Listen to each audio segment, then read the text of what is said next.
Hello everyone, मैं Khomesh Sahu sir आप सभी का स्वागत करता हूं रीजनिंग के इस क्लास में। दोस्तों आज हम रीजनिंग के अंदर सिटिंग अरेंजमेंट का लेक्चर नंबर 8 आपके समक्ष प्रस्तुत करने जा रहे हैं। दोस्तों अगर आप इस चैनल पे नए हैं तो चैनल को जरूर सब्सक्राइब कर ले, ज्यादा से ज्यादा लोगों में इस वीडियो की लिंक को आप शेयर करें जिससे कि हम मैक्सिमम स्टूडेंट्स तक रीच कर सके। दोस्तों ठीक है, तो चलिए स्टार्ट करते हैं आज का यह सेशन।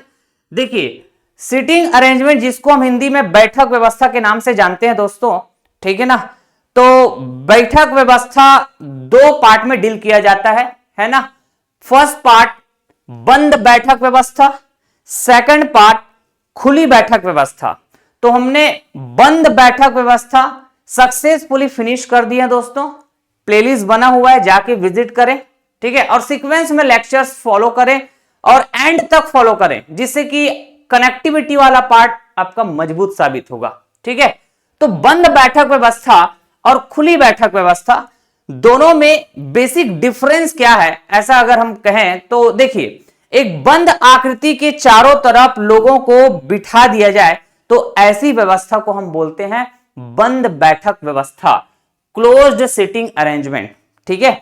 जैसे कि बंद आकृति में हम कहते हैं सर्कल, सर्कल के चारों तरफ लोगों को बिठाया गया, ये एक बंद बैठक व्यवस्था है, ठीक है।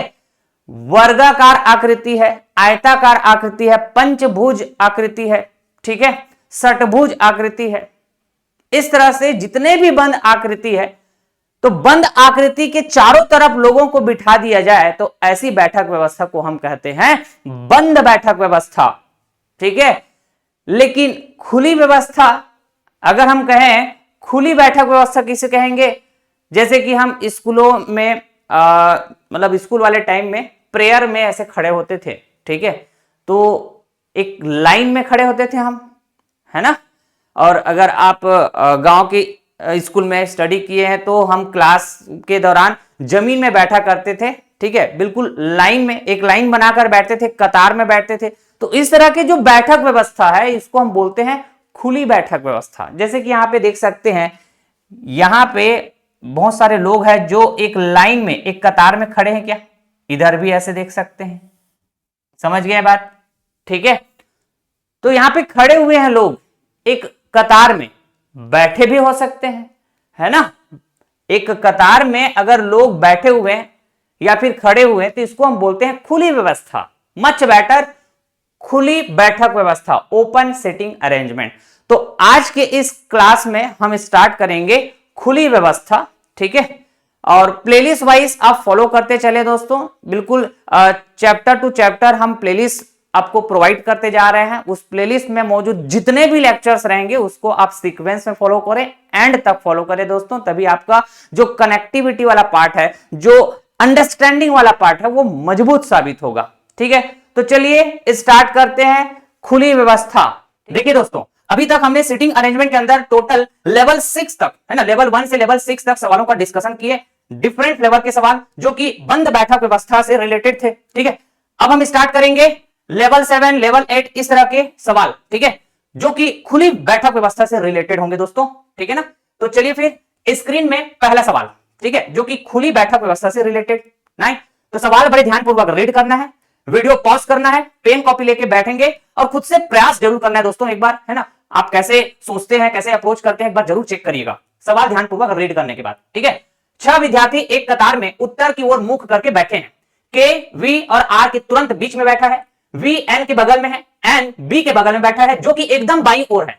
वी के बगल में कौन बैठा है पता करके बतानी है। देखिए दोस्तों, हमने कहा जी विद्यार्थियों की संख्या कितनी, 6, ठीक है। तो इन 6 विद्यार्थियों को एक कतार में बिठानी है, मतलब एक लाइन में बिठानी है। तो मैंने बना दिया एक लाइन।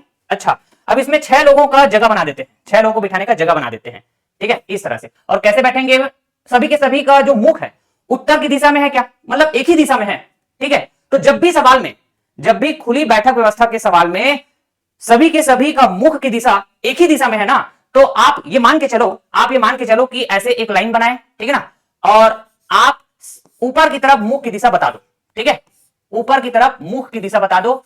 और ये कैसे बताएंगे, एरो से, एरो का जो डायरेक्शन है ऊपर की तरफ है क्या, ठीक ना।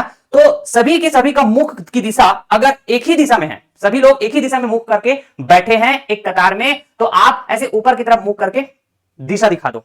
ठीक है, समझ गए? ये बात आप खोपड़ी में बिठा लीजिए, ठीक ना?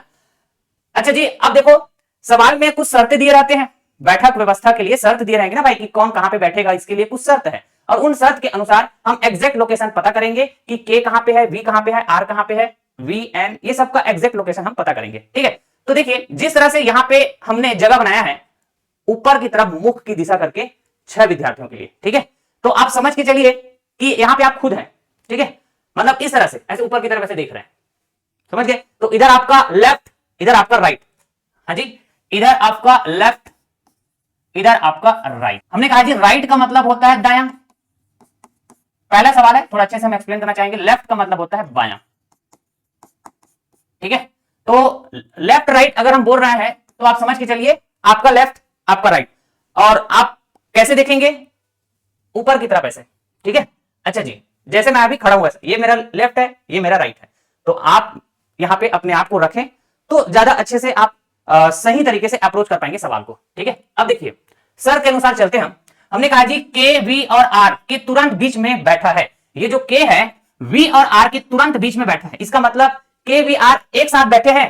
ठीक है, मतलब 3 लोग एक साथ बैठे हैं तो मध्य में बैठा व्यक्ति तुरंत बीच में कही जाती है क्या? हमने बंद बैठक व्यवस्था में आपको सिखाया है ये बात, है ना? तो हमने कहा जी के को बीच में बिठाना है ना, तो इसके आजू बाजू 2 लोग रहेंगे वी आर। ठीक है, तो आप कहेंगे सर ऐसा भी तो हो सकता है के को बीच में बिठाना है, तो इधर आर और इधर भी। ये हम पॉसिबिलिटी चेक कर रहे हैं, अभी एग्जैक्ट बता पाएंगे क्या कि वी के आर एक साथ बैठे हैं, है ना? तो ऐसा ही बैठा होगा या फिर ऐसा ही बैठा होगा, ऐसे हम एग्जैक्ट बता पाएंगे क्या? अभी तो नहीं बता पाएंगे, आगे और शर्त को हम रीड करेंगे ध्यानपूर्वक, उसके बाद फिर हम कनेक्ट करेंगे। ठीक है, और एग्जैक्ट लोकेशन पता होने के बाद फिर हम फाइनली यहां पे बिठा देंगे और सवाल में जैसा पूछा गया उस हिसाब से आंसर दे देंगे। यही बात है ना? ठीक है, ये पॉसिबिलिटी है। अब देखो वी एन के बगल में है। ठीक है, वी एन के बगल में मतलब वी और एन पड़ोसी है, तो मैंने कहा जी वी और एन अगर पड़ोसी है तो ऐसे बैठ सकते हैं। पड़ोसी का मतलब समझते हैं ना, बिल्कुल पास में बैठा। ठीक है, ये दोनों बिल्कुल पास में है। हाँ जी, एन के पास में वी है, वी के पास में एन है, ऐसे तो हम ऐसा भी तो बिठा सकते हैं दोनों को, ये भी तो पड़ोसी कहलाएंगे। अग्री करेंगे दोस्तों? ठीक है, अब देखो यहां पे एक मजेदार लाइन है, एन बी के बगल में बैठा है जो कि एकदम बाईं ओर है, एकदम बाईं ओर है, इसका मतलब एक्सट्रीम लेफ्ट, सबसे बाईं ओर। कौन है जी? एन है कि बी? तो आप बोलेंगे सर यहां पे एक कनेक्टिविटी शब्द इस्तेमाल हुआ है जो। ठीक है, और जो शब्द सेकंड पर्सन को कनेक्ट करता है सर, आपने बताया है बंद बैठक व्यवस्था में, बताया कि नहीं? बहुत सारे कनेक्टिविटी शब्द होते हैं, हमने सिखाया आपको। ठीक है, तो यहां पे सेकंड पर्सन बी है, तो एकदम बाईं ओर कौन है? जो, और जो का मतलब सेकंड पर्सन बी। तो आप बोल देंगे कि सर ये जो बी है, ये जो बी है ये एकदम बाईं ओर है, मतलब हमको बी का एग्जैक्ट लोकेशन पता चल गया, सबसे बाईं ओर अगर हम कहें तो ये। ठीक है, जहां पे हमने बिठाया, क्लियर? और यहां पे क्या बोला गया है, ये जो बी है ना ये एन के बगल में है, तो एन के बैठने की 2 पॉसिबिलिटी है ना? ऐसे बैठ सकता है एन, ऐसे बैठ सकता है, तो एन के बगल में कहें तो एन का पड़ोसी बी, ऐसे भी हो सकता है एन का पड़ोसी बी। ठीक है, ये सब पॉसिबिलिटी है दोस्तों, ये सब क्या है? पॉसिबिलिटी है। अब देखो वी के बगल में कौन बैठा है पता करके बतानी है, वी के बगल में कौन बैठा है पता करके बतानी है। तो देखना, अब यहां पे वी एन बी का 2 पॉसिबिलिटी हमने देखा, देखा कि नहीं देखा जी? V N B, B N B. ठीक है, तो सवाल के शर्तानुसार बी तो एक्सट्रीम लेफ्ट में चला गया, एकदम बाईं ओर। ठीक है, तो मैं अगर कहूं इस वाले पॉसिबिलिटी के बारे में अगर मैं जाऊं तो बी के बाएं में वी और एन, तो बी के बाएं में तो जगह खाली नहीं है, कहां खाली है? नहीं है ना, तो ये वाला पॉसिबिलिटी हमारा कट, खत्म हो गया। अप्रोच को देखिए कैसे मैं अप्रोच कर रहे हैं। ठीक है, अब देखो बी के दाएं में है एन और बी। ठीक है, तो ये वाला पॉसिबिलिटी बिल्कुल फिट बैठ रहा है, मतलब ये देखो बी है तो इसके राइट में एन और बी बिठाया जा सकता है, समझ गए? अरे वी एंड बी, इसको बिठाने की 2 पॉसिबिलिटी थे, एक पॉसिबिलिटी खत्म हो गया तो रह जाएगा वही तो हमारा करेक्ट अरेंजमेंट हो जाएगा। ठीक है, इसलिए हमने बी एंड बी को ऐसे बिठा दिया, 3 लोगों का एग्जैक्ट लोकेशन पता चल गया कि वो कहां पे बैठा है। अब देखिए अगर हम कहें दोस्तों वी के आर एक साथ बैठे हैं, वी के आर एक साथ बैठे हैं और के तुरंत बीच में है, के तुरंत बीच में है, तो मैंने कहा जी इसकी भी 2 पॉसिबिलिटी है, हाँ कि ना? अगर मैं कहूं ये वाला पॉसिबिलिटी, तो इस हिसाब से अगर हम देखें तो V के बाएं में R और K बैठेगा, तो आप बोलेंगे सर V के बाएं में जगह ही नहीं है, तो ये वाला पॉसिबिलिटी तो कट हो जाएगा, कट। तो एक ही रह जाएगा ये। तो आप क्या बोलेंगे, ये वी के दाएं में के और आर, के और आर, समझ गए। तो सर अब यहां पे कौन बैठेगा, यहां पे कौन बैठेगा, सवाल के हिसाब से तो हमको पता ही नहीं चल रहा है। यहां पर तो 5 लोगों का नाम है, के वी आर एन बी, 5 लोगों का नाम है। छठवां आदमी कौन है, सवाल में दिया ही नहीं है, ठीक है जी। लेकिन सवाल में जो पूछा जा रहा है उस हिसाब से ना यहां पे कौन बैठेगा, यहां पे कौन बैठेगा ये पता करना हमारे लिए जरूरी नहीं है। सवाल में जो पूछा जा रहा है उस हिसाब से देखो, वी के बगल में कौन बैठा है, तो वी के बगल में कौन बैठा है साफ साफ दिख रहा है कि नहीं, मतलब वी का पड़ोसी, क्लियर। तो आप कहेंगे के और एन, ठीक है ना, के और एन यही तो है जो वी के बगल में बैठा है। लेकिन ऑप्शन के हिसाब से आप अगर देखें दोस्तों, तो ये छठा आदमी कौन हो सकता है, आप बोलेंगे सर पी हो सकता है, आप कहेंगे क्यों हो सकता है, आप कहेंगे एम भी हो सकता है, मतलब यहां पी हो सकता है, क्यों हो सकता है, हमारा सवाल सॉल्व हो चुका है, ठीक है। कुछ लोग ऐसा सोच सकते हैं इसलिए हम क्लियरिटी दे रहे हैं आपको। एम दिख रहा है क्या, हाँ जी एम भी हो सकता है। चलिए अगला सवाल स्क्रीन में, 5 लड़कियां पूरब की ओर मुंह करके एक कतार में खड़ी है। सविता उषा तुलसी और उर्मिला के बाईं ओर है, उषा तुलसी और उर्मिला कुमुद के बाईं ओर है, ठीक है। उर्मिला उषा और तुलसी के तुरंत बीच में है। यदि तुलसी बाईं ओर से चौथे स्थान पर है तो उषा दाईं ओर से किस स्थान पर है पता करके बतानी है, ठीक है। तो आप कहेंगे सर ये तो खुली बैठक व्यवस्था का सवाल है, क्योंकि यहां पे 5 लोगों को एक कतार में, एक लाइन में या फिर एक रो में खड़े किए गए हैं 5 लोगों को, तो ये खुली बैठक व्यवस्था का सवाल, तो हमने एक लाइन बना दिया, ठीक है जी। लोगों की संख्या कितनी, 5, तो हम ऐसे 5 एरो बना देंगे, डायरेक्शन सेम रखेंगे क्या, हाँ जी, क्योंकि सवाल में भी तो बोला गया ना सभी लोग, ये 5 लड़कियां एक ही दिशा में मुंह करके खड़े हैं ना पूरब की ओर, ठीक है। अच्छा जी, तो जब भी ऐसे बोला जाए कि एक ही दिशा में है, सभी के सभी लोगों की मुख की दिशा सेम है, तो हम क्या करते हैं, इस तरह से सभी लोगों के लिए जगह बना देंगे लाइन में और एरो खींच देंगे, और एरो का डायरेक्शन ऊपर की तरफ, और हम ये मान के चलेंगे कि हम खुद खड़े हैं यहां पे, तो ये हमारा लेफ्ट, ये हमारा राइट, ठीक है। मतलब सवाल में लेफ्ट राइट बोला जाएगा, इसका मतलब हमारा लेफ्ट हमारा राइट, ठीक है। अच्छा जी, तो हमने कहा बायां, लेफ्ट दायां, समझाने के लिए मुझे ये लिखना पड़ रहा है दोस्तों, एक ही मानिए, ठीक है।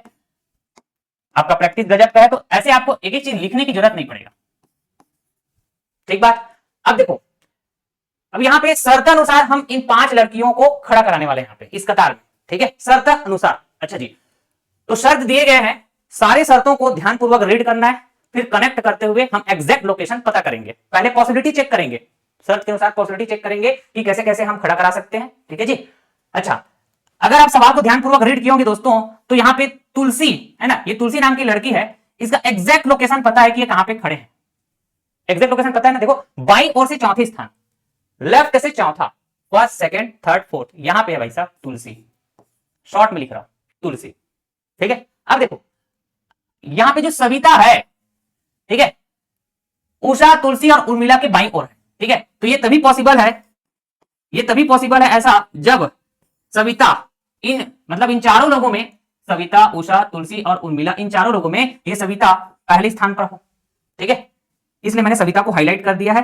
फिर मैं कहूंगा कि यहां पे उषा है, यहां पे उषा शॉर्ट में लिखें, चलो उषा तुलसी, ठीक है, उर्मिला, ये 4 लोग, इसमें पहला स्थान सविता का होना चाहिए, तभी ये कर पाएंगे कि सविता बाईं ओर है, उषा तुलसी और उर्मिला की बाईं ओर कौन है, सविता। अब मैंने कहा जी उषा यहां तुलसी की जगह हो सकते हैं, हाँ जी, ये उर्मिला उषा की जगह खड़ी हो सकती है, हाँ जी। ये मतलब एग्जैक्ट लोकेशन नहीं है उषा और तुलसी और उर्मिला का, ठीक है।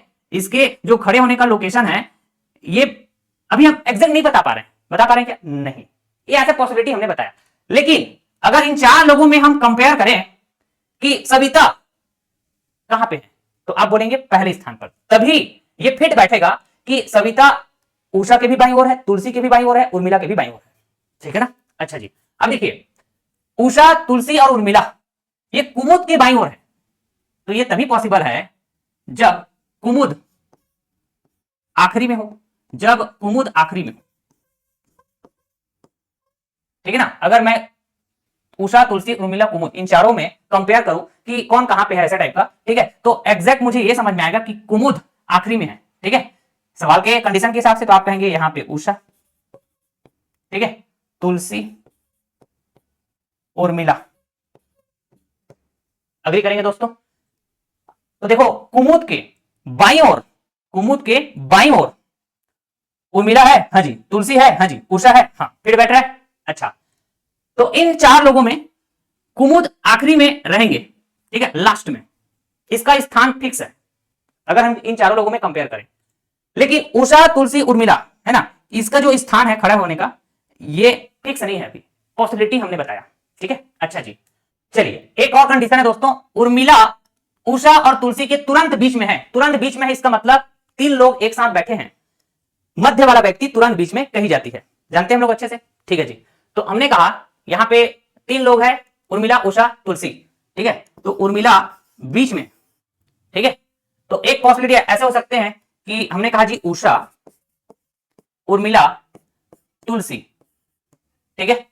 दूसरा पॉसिबिलिटी ऐसा भी हो सकता है, ये हो गया उर्मिला, तुलसी को मैंने पहले नंबर पे ले आया, ठीक है, उषा को मैंने आखिरी नंबर पे ले गया, ठीक है। ऐसे आप दो चार सवाल सॉल्व करेंगे दोस्तों, यकीन मानिए आपके अंदर भी एक थॉट प्रोसेस बिल्डअप होना चालू हो जाएगा कि कैसे कैसे आपको सोचना रहता है खुली व्यवस्था के सवाल में, ठीक है। अब देखिए अगर मैं यही वाले कंडीशंस के हिसाब से चलूं, ठीक है, तीन लोग एक साथ बैठे हैं, उषा, उर्मिला, तुलसी, उर्मिला तुरंत बीच में बैठे हैं, ठीक है, बैठे हैं बोले चाहे खड़े हैं बोले, इस सवाल में तो कोई फर्क नहीं पड़ेगा दोस्तों, जहां पे फर्क पड़ेगा जिस सवाल में हम जरूर आपको बताएंगे, ठीक है। अच्छा जी, तो हमने कहा जी तुलसी के लिए एग्जैक्ट लोकेशन पता चल गया है, यस, ठीक है। अब देखो अगर मैं इस वाले पॉसिबिलिटी में जाऊं, ठीक है ना, अगर मैं इस वाले पॉसिबिलिटी में जाऊं तो ये बिल्कुल हो सकता है, ऐसे हम खड़ा करा सकते हैं इन तीनों लोगों को, जगह है ना भाई, तुलसी के बाएं में दो लोगों के लिए जगह चाहिए है ना खाली, तो ये बिल्कुल खड़ा कराए जा सकते हैं, ऐसा हम कहेंगे। लेकिन अगर हमने सेकंड पॉसिबिलिटी के हिसाब से सोचा, मान लो ये, तो आप देखेंगे तुलसी के दाएं मतलब तुलसी के राइट दो लोग होना चाहिए, तो तुलसी तो बैठ गई है, मतलब खड़ी हो गई है तुलसी, ठीक है, तो इसके राइट में एक ही जगह खाली है ना, दो लोग चाहिए भाई, तो ये वाला पॉसिबिलिटी तो कट हो गया, इसका मतलब दो पॉसिबिलिटी में एक पॉसिबिलिटी कट हो गया, डिलीट हो गया, तो एक रह जाएगा ना, मतलब ये वाला बिल्कुल फिट हो सकता है, बोलेंगे आप, हाँ जी। तो आपने कहा ये तुलसी, तो यहां पे उर्मिला, अच्छा जी, यहां पे उषा, अग्री करेंगे, ठीक है। अब देखिए इधर आइए, सविता, उषा, तुलसी, उर्मिला, ये जो सविता है, उषा, तुलसी, उर्मिला, इन तीनों की बाईं ओर है, ठीक है, तो उषा खड़ी हो चुकी है, हाँ जी, उर्मिला भी खड़ी हो चुकी है, तुलसी भी खड़ी हो चुकी है ना, और इन तीनों के बाईं ओर के लिए मुझे एक जगह तो चाहिए ना, और खाली है यहां पे, हाँ जी, मतलब यहां पे सविता खड़े हो जाएंगे, ठीक है, बहुत बढ़िया। अब एक ही तो रह गए, कौन? कुमुद,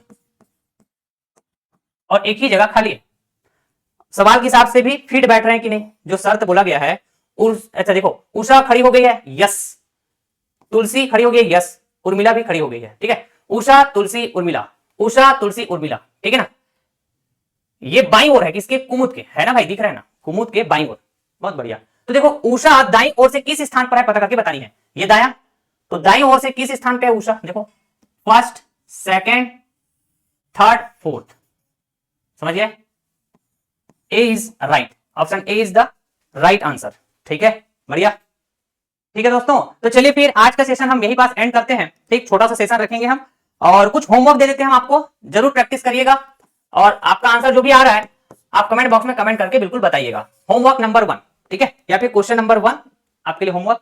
अच्छा, क्वेश्चन नंबर 2 ये है सेकंड होमवर्क, ठीक है, 2 सवाल हमने होमवर्क में दिए हैं आपको, जरूर आप स्क्रीनशॉट लेकर सॉल्व करिएगा, आपके पास ऑप्शंस है, कौन सा ऑप्शन करेक्ट होगा बिल्कुल बताइएगा, ठीक है। चलो एक और सवाल, थर्ड,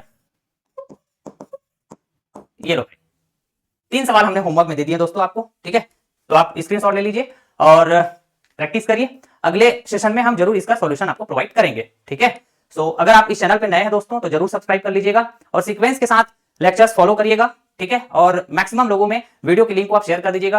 क्लास नोट्स पीडीएफ हम आपको चैप्टर वाइज प्रोवाइड करते हैं दोस्तों, जैसे जैसे चैप्टर फिनिश होते जाते हैं, ठीक है, और टेलीग्राम चैनल है हमारा maths academy by Umesh sir, जिसमें सभी क्लासेस का क्लास नोट्स पीडीएफ हम आपको निःशुल्क में प्रोवाइड कर देते हैं। क्लास नोट्स पीडीएफ का मतलब है कि जिस अंदाज में हम यहाँ पे आपको पढ़ा रहे हैं, ठीक है, यही तो क्लास नोट्स पीडीएफ है, ठीक है, जो हम आपको निःशुल्क प्रोवाइड कर देते हैं हमारे टेलीग्राम चैनल में चैप्टर वाइज, जैसे जैसे चैप्टर फिनिश होता है।